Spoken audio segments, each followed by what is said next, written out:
करवा चौथ की पौराणिक कथा धोबिन करवा की कहानी। करवा चौथ एक ऐसा त्योहार है जो विवाहित महिलाओं के लिए बेहद खास होता है। यह त्योहार पति की लंबी उम्र और सुख समृद्धि की कामना के लिए मनाया जाता है। माना जाता है कि इस व्रत को रखने से पति की उम्र लंबी होती है। यह व्रत महिलाओं को सौभाग्य प्रदान करता है।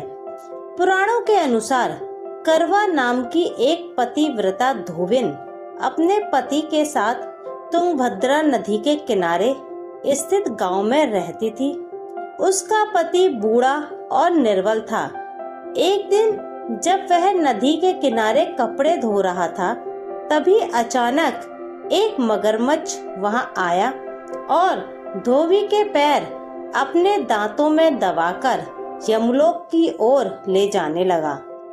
पति यह देखकर घबराया और जब उससे कुछ कहते नहीं बना तो वह करवा करवा कहकर अपनी पत्नी को पुकारने लगा।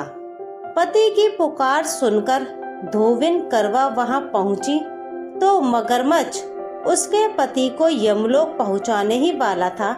तब करवा ने मगर को कच्चे धागे से बांध दिया और मगरमच्छ को लेकर यमराज के द्वार पहुंची।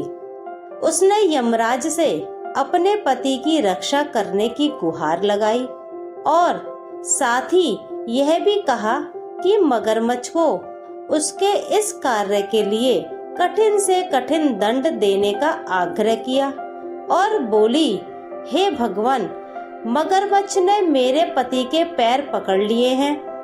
आप मगरमच्छ को इस अपराध के दंड स्वरूप नरक भेज दें।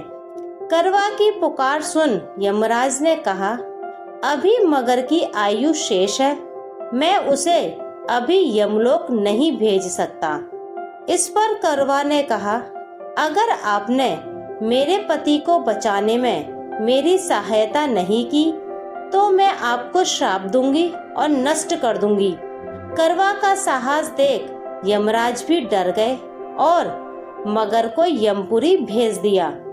साथ ही करवा के पति को दीर्घायु होने का वरदान दिया।